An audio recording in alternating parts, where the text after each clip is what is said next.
अडानी द्वारा कम दाम पर जमीन लिए जाने के विरोध में वो किसानों के हित में दर्ज मुकदमे में बेदाग बरी हुए विधायक प्रदीप यादव कहा सत्यमेव जयते 5 महीने गुजारे थे दुमका सेंट्रल जेल में। पोड़ैयाहाट विधायक प्रदीप यादव को एमपी एमएलए कोर्ट दुमका में मंगलवार को बरी कर दिया गया। विधायक प्रदीप यादव पर यह केस उस समय किया गया था जब अडानी द्वारा किसानों तथा रैयतों की जमीन को औने पौने दाम पर लिए जाने की साजिश रची जा रही थी। इसी साजिश के विरोध में किसानों की जमीन की मूल्य को बढ़ाने को लेकर विधायक प्रदीप यादव रैयतों के साथ रैयत की जमीन पर कई दिनों तक शांतिपूर्ण अनशन पर थे, लेकिन तत्कालीन प्रशासन को यह नागवार गुजरी और इन्हें अनशन स्थल से ही गिरफ्तार कर दुमका जेल भेज दिया गया था तथा इन पर मुकदमा दर्ज किया गया था। हालांकि इनके आंदोलन का असर यह हुआ कि किसानों के जमीन का दाम को बढ़ाया गया और आज उस केस में ये बेदाग बरी हुए। आइए सुनते हैं क्या कहते हैं विधायक प्रदीप यादव। आज कोर्ट में पेशी थी, क्या मामला था, क्या हुआ? अडानी पावर प्लांट जब लगने की शुरुआत हुई थी, किसानों की जमीन के दाम बेहद कम दिया जा रहा था और फिर जबरदस्ती लेने का प्रयास हो रहा था।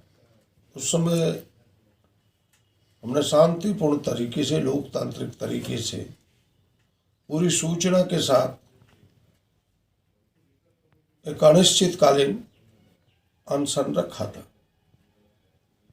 उस अनशन को सरकार जिला प्रशासन के माध्यम से दबाव डाल करके तोड़वाना चाहती थी। हम जनहित में किसानों की मांगों को लेकर के अडिग थे, तो मेरी अडिगता को बदलने के लिए कि मैं पीछे हो जाए, इसके लिए उन्होंने हमारे ऊपर एफआईआर, झूठे मुकदमे किए थे। जबकि लोकतंत्र में किसी को भी धरना प्रदर्शन का अधिकार है और वह जमीन भी अपनी थी, रैयतों की जमीन थी, उसकी जमीन पर केवल हम सब अनशन पर बैठे थे शांतिपूर्ण तरीके से। गलत तरीके से हमारे ऊपर केस किया गया था, सरकारी काम में बाधा डालने, जबकि सरकार का वहाँ कोई काम भी नहीं था। उसी के मामले में आज फाइनल था दुमका के, जहाँ सांसद विधायकों का केस है उस अदालत में, और कोई गवाह नहीं था, सारी चीज़ें अपुष्ट थी, यहाँ तक कि एफआईआर भी अपुष्ट थे।